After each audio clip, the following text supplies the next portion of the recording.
Thank you very much.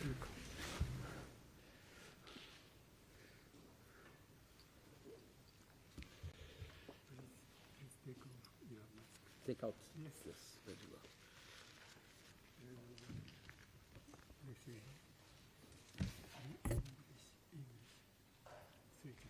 It's okay. It's okay. Very well. Thank you very much. 皆さんおはようございます。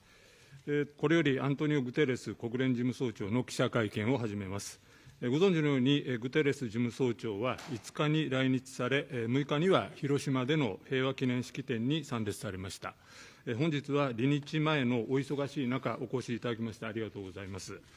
会見は英語と日本語の同時通訳で行います。グテレスさんにまず10分ほどお話しいただいた後、会場オンラインからの質問にお答えいただきます。司会は日本記者クラブ副理事長で共同通信の澤井利光が務めます。通訳はサイマルインターナショナルの西村義美さん、渡辺直子さんにご担当いただきます。では、グテレス事務総長、よろしくお願いいたします。Thank you very much. Arigato. Good morning, distinguished members of the media. It is a great pleasure to be back in Japan, and I thank the government and the Japanese people for your very warm welcome. Saturday's peace ceremony in Hiroshima was an unforgettable and moving experience. The dedication of the people of Hiroshima and Nagasaki to the cause of peace, and the dignity, the resilience, and the courage of the Ibakusha are an example and a lesson for all of humanity. I intended to go to Hiroshima for the 75th anniversary of the horrendous explosion. Unfortunately, the COVID did not allow me. I had gone to Nagasaki 1 year before, and I have to tell you that when in the 80s I came to Hiroshima and Nagasaki as a citizen of the world, this has had a profound influence in my political career in my country and later in my action in international affairs. And I'd like to underline that in Hiroshima, I made two concrete asks. First, ask the nuclear-armed countries to commit to no first use of nuclear weapons, and ask nuclear-armed countries never to use or threaten non-nuclear-armed countries with the use of nuclear weapons with full transparency in relation to their arsenals. I hope these asks will be taken seriously because we are witnessing a radicalization in the geopolitical situation that makes the risk of a nuclear war again something we cannot completely forget. And I also want to express my deep condolences, remembering former Prime Minister Abe Shinzo, that I met several times and always found a true believer in multilateralism and a staunch partner of the United Nations. I was deeply shocked and saddened by his killing. Mr. Abe leaves a legacy of strengthened relations with the United Nations, and I would once again like to convey our condolences to the government, the people of Japan, and his family on his passing. Japan is a pillar of the multilateral system and the third largest financial contributor to the United Nations. But Japan's support goes far beyond funding. I commend Japan's solidarity and help in response to the war in Ukraine, its strong commitment to universal health coverage, its leadership in disaster risk reduction, and its contributions to United Nations peacekeeping. And Japan's global leadership extends to an increasing advocacy for peace, human security, and disarmament. At a time when geopolitical tensions are rising and the nuclear threat is back in focus, Japan's strong and consistent voice on peace is more important than ever. My talks with Prime Minister Kishida in Hiroshima confirmed this. We covered many aspects of the serious global challenges we face today, including the situation also on the Korean Peninsula. This mission I am undertaking is centered on nuclear disarmament and non-proliferation. It took place when the Non-Proliferation Treaty Review Conference is taking place in New York. I came to Hiroshima paying tribute to the victims, paying tribute to the Ibakusha, paying tribute to the people of Hiroshima. And I will be going to Mongolia and the Republic of Korea. Mongolia, that has been an important interlocutor of the UN in relation to the situation in DPRK, and the Republic of Korea, considering that the denuclearization, full denuclearization, verifiable and irreversible of the Korean Peninsula remains a major objective, together with the success of the JCPOA, to avoid the proliferation of nuclear weapons. And as you know, I have repeatedly advocated for and welcomed the reopening and strengthening of communication channels to reduce tensions, and I hope the parties will resume dialogue and build on earlier agreements. And also would like to express my total solidarity with the issue of abductees, a historical injustice that is completely unacceptable in today's world. Recovery from COVID-19 pandemic is being hampered at the global and national levels by growing inequalities between developed and developing countries, between North and South, and by discrimination against women and minorities of all kinds. I count on Japan's efforts to reduce these unjust inequalities and to support inclusive, resilient, sustainable economies and societies based on the 2030 Agenda and the Sustainable Development Goals. I also urge Japan to support efforts at the global level to reform the financial architecture that is failing developing countries. We need solidarity to create a more just and equitable global financial system that works for everyone. And we need solidarity to combat the climate crisis. Japan itself is seeing the consequences of our exploitation of fossil fuels, with an unusual stretch of extreme heat earlier this year, followed by torrential rain. Addiction to fossil fuels is a one-way street to the destruction of jobs, businesses and economies, and to increased conflict, anger and disease. With its impressive record of innovation and deep appreciation for the natural world, Japan has enormous potential for global leadership on climate, and I hope Japan will take a number of specific actions. First, I encourage Japan to take credible and ambitious actions to cut emissions by half in the next 8 years, to become a leader in renewables technology and storage at home and abroad. And second, to build on your government's committee to stop funding coal plants. There is no such thing as clean coal. For real change, I hope Japanese public and private capital will stop financing coal completely, and I count on Japan and all G20 countries to deliver urgently on this promise and push for more. Likewise, G7 countries that Japan will preside next year must make good on their commitment to end new direct public support for international fossil fuel projects. Third, partnerships are essential for many coal-dependent economies to make a just transition to renewable energy. Japan can play an important role in these partnerships in support of the shift to renewables. In doing so, it will open new markets and accelerate economic competitiveness. Japan is today co-leader of the coalition to support Indonesia in accelerating its just transition from fossil fuels to renewables.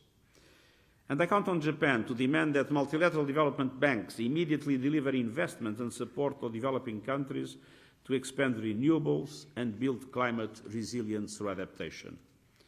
As a major shareholder, Japan can use its influence to make these institutions fit for purpose in addressing the climate emergency.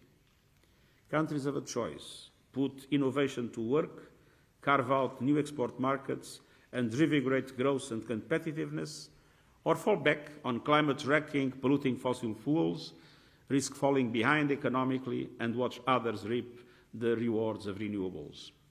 I count on Japan to make the right choice for Japan and for the world. I also look forward to hearing Japan's voice on pressing issues of global importance next year when Japan assumes the presidency of G7 and membership of the Security Council. I count on Japan to use its unique position as a bridge builder and peacemaker to strengthen global cooperation and build trust and solidarity. And I now will be very happy to take a few questions from the distinguished representatives of the media present in this room. 事務総長、ありがとうございました。それでは質問をお受けいたします。質問は英語か日本語でゆっくりお話しください。質問される方は所属とお名前をおっしゃってから質問をお願いいたします。時間限られておりますので、お一人一問簡潔にお願いしたいと思います。では、質問のある方、フロアにいらっしゃる方、挙手をしていただけますでしょうか。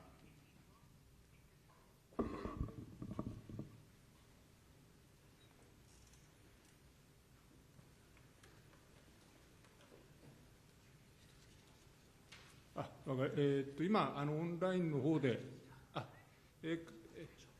すみません、じゃあ、会場の方、先にどうぞ。はい。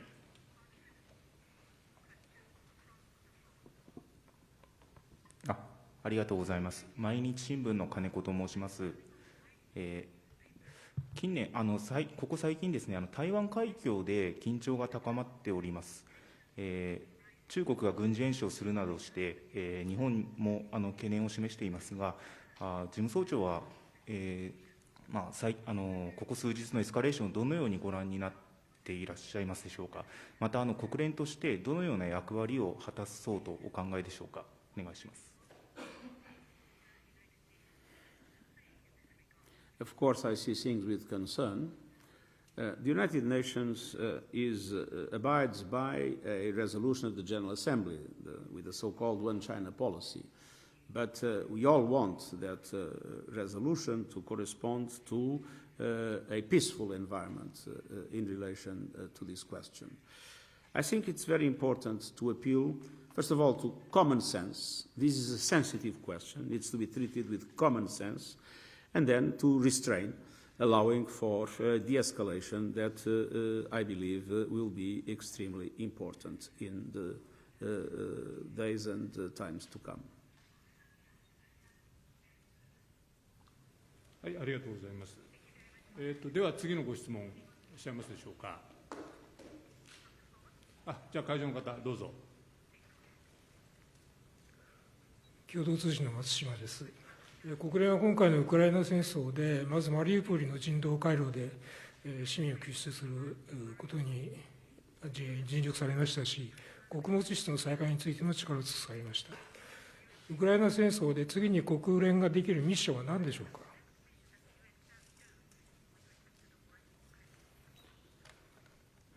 Well, naturally, the two things that you have mentioned were UN initiatives that I believe were extremely important to have the evacuation of civilians from Mariupol that had been impossible for months and allow, since the proposal I made to President Putin and President Zelensky for the opening of the exports of Ukraine grains from the Black Sea, and at the same time with the US and the European Union to work for the facilitation of the exports of Russia food and fertilizers to make sure that we are able to contain the dramatic rise that has undermined in a terrible way the living conditions of developing countries and of poor households worldwide.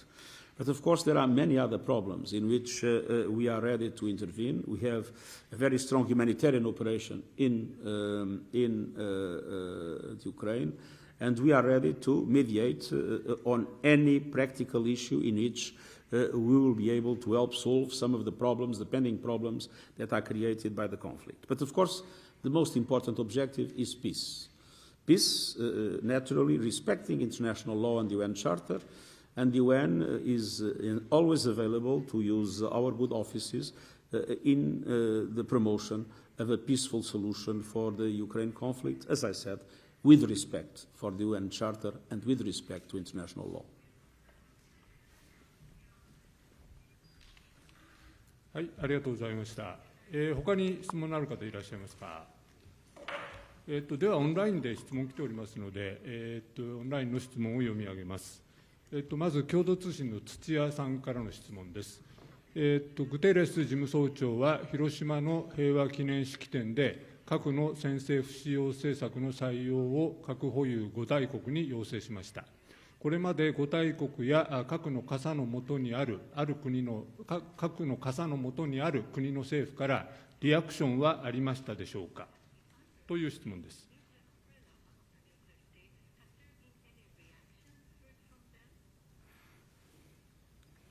I don't think there was any reaction, and we are just 2 days ahead of the ceremony. But I believe this is the moment when the risk of a nuclear confrontation is back, something that we have forgotten for decades.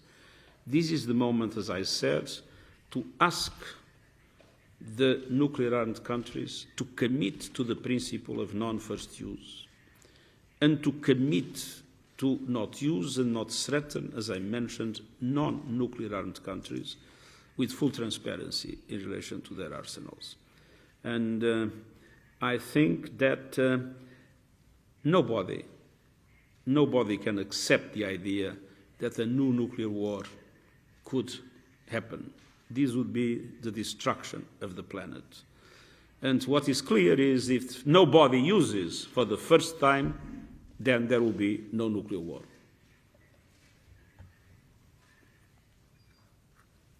はい、ありがとうございました。それではオンラインの質問もう一つご紹介します。これは、所属が書いてありませんので分かりませんけれども、町田幸彦さん、からのご質問です。ウクライナのサボリージャ原発が軍事攻撃を受けています。国連の対応および IAEA の具体的行動をどのように考えていらっしゃいますかというご質問です。Well, we fully support the IAEA in all their efforts in relation to create the conditions of stabilization of the plant. Any attack to a nuclear plant is a suicidal thing, and I hope that those attacks will end. And at the same time, I hope that the IAEA will be able to have access to the plant and to exercise its mandate competencies. はい、ありがとうございました。他にご質問はあるでしょうか。じゃあ会場の方どうぞ。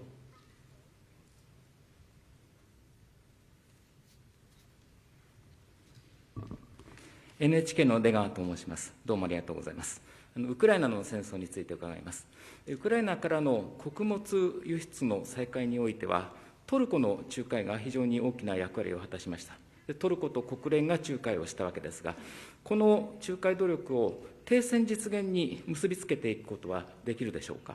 今、停戦を阻んでいる条件は何なんでしょうか。何が停戦を困難にしているのでしょうか。次に停戦を実現するために国連ができることは一体何でしょうか。以上です。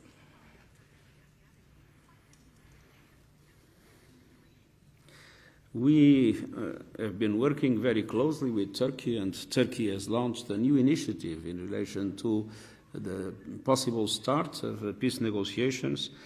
The difficult thing in relation to a ceasefire comes from a simple fact. The Ukraine cannot accept a situation in which its territory is taken by another country, and the Russian Federation doesn't seem ready to accept that the areas that Russian forces have taken will not be annexed by the Russian Federation or give way to new independent states.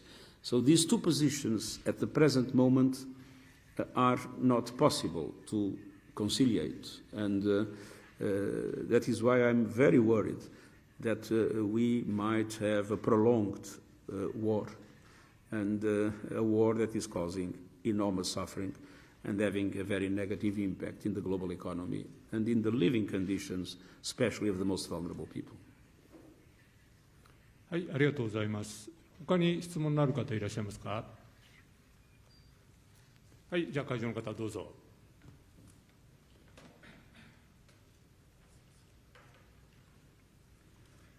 はい、私、ジャーナリストの竹内と申します。今日はありがとうございます。私、国際開発ジャーナルというメディアで主に書いておりますが、核についてお聞きします。日本は岸田さんが NPT にも出席しですね、多大な貢献していると思うんですが、核禁止条約、核兵器禁止条約については、枠の外にいるわけですね。ただ、これについてですね、私自身は日本が言っているような核保有国との仲立ちをするような、そういう貢献が本当にできるのか、非常に疑問に思っています。この核兵器禁止条約について、せめて日本はオブザーバー参加をするべきではないかと思いますが、このような論点、総理ともお話になったでしょうか。どのようにお考えになりますでしょうか。We didn't discuss this point. We had a very short meeting, and obviously we respect the sovereignty of Japan in relation to Japan's choices. But I think it is fair to say that Japan has had a consistent commitment to disarmament and a consistent intervention in order to keep the disarmament and the non-proliferator agendas on top of the discussions in the international community. Of course, it's up for Japan as a sovereign country to decide whether or not to sign or ratify international treaties. But independently of that, I recognize the very strong commitment of Japan to nuclear disarmament.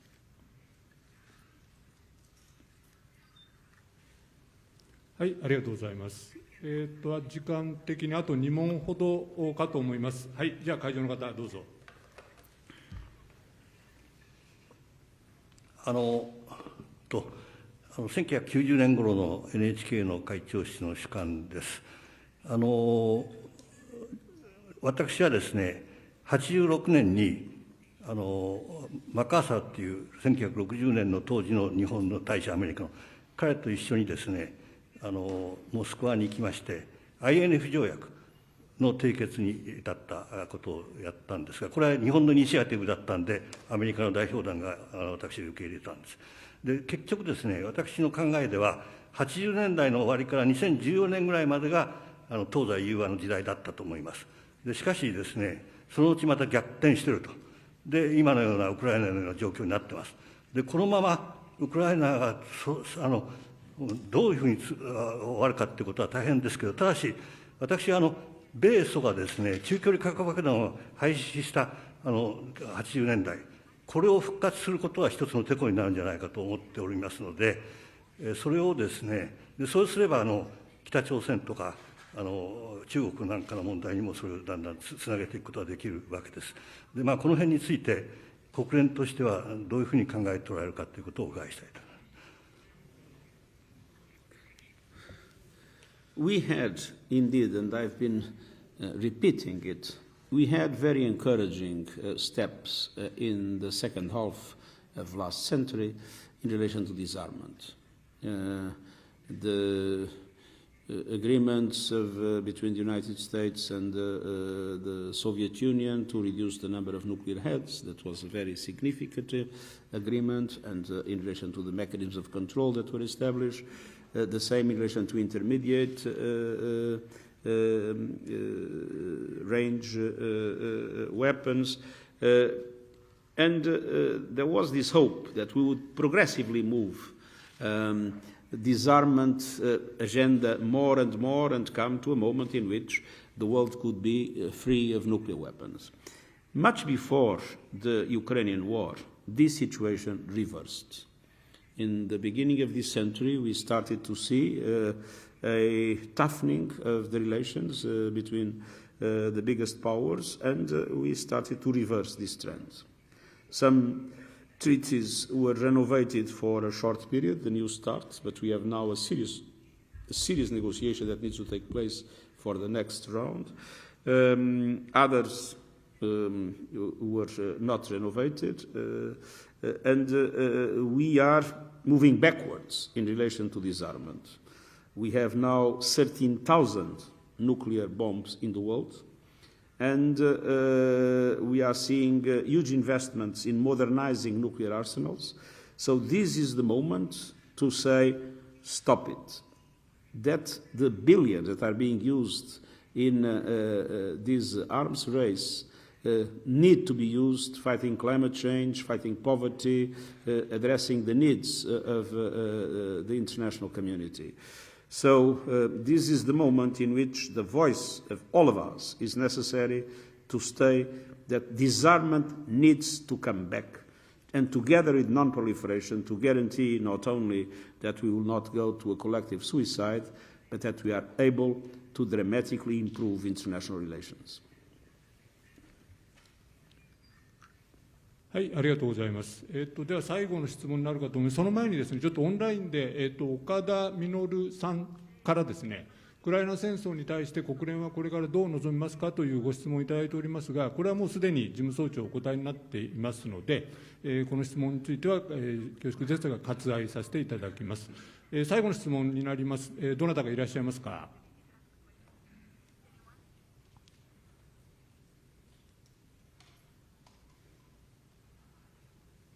はい、どうぞ。すみません、どなたもいらっしゃるので、もう一回聞かせていただきます。もし、ロシアが核兵器を使ったら、国連はどのようなことができますか。具体的にどうイメージされていますか。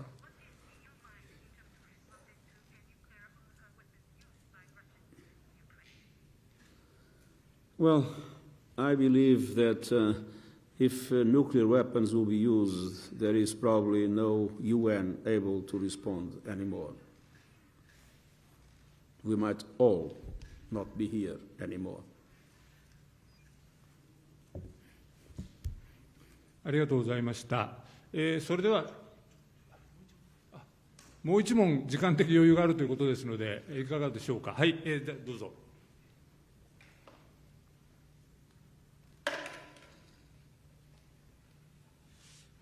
個人会員の佐伯と申します。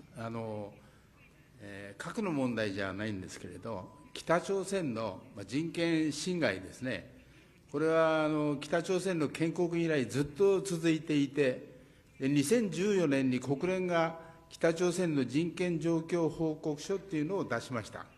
でそこでその人道に対する罪ということがはっきり謳われています。しかし、これに対して国連が一体どんなことをしてですね、この人権侵害、人権弾圧を止められるのか、その具体策っていうのはどういうものがあるのか、その辺をお聞きしたいと思います。よろしくお願いします。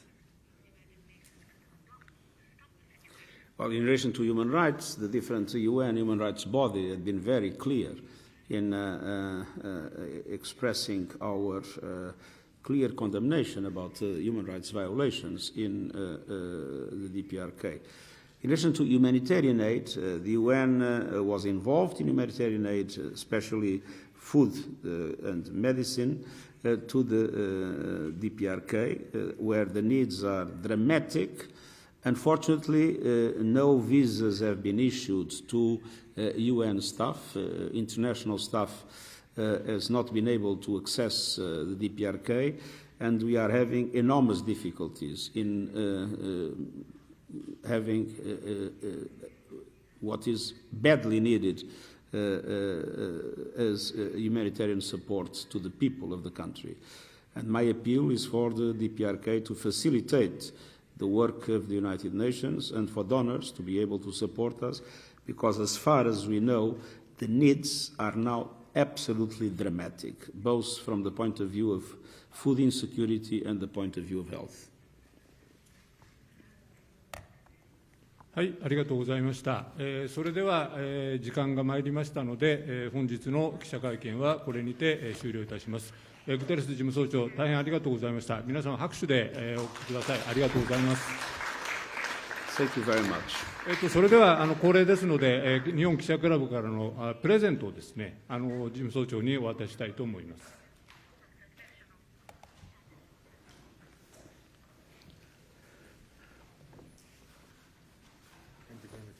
Oh, that's very much welcome. Thank you. Thank you very much. Yes, thank you very much. All the best. Thank you very much. Thank you very much. Thank you. Thank you. Thank you very much. Arigato. Oh, yes. Write something, a few words? Yes, of course. Yes. It is not the first time. No, I know. This better. Well. Yes.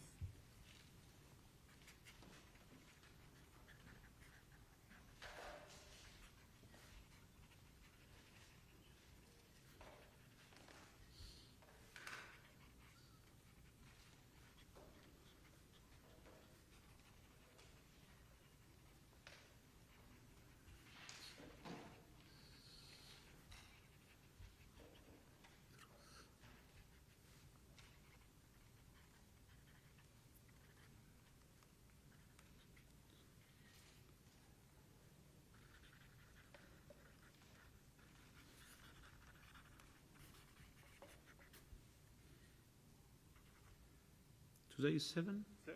8. 8. Thank you very much. Could you read it, if you don't mind? Huh? Could you read this, if you don't mind? I pay tribute to the Japanese press, symbol of the permanent search for truth in a vibrant democracy. Thank you. Thank you very much. Thank you very much.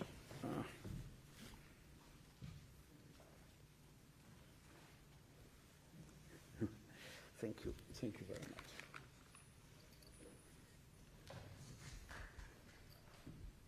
Record.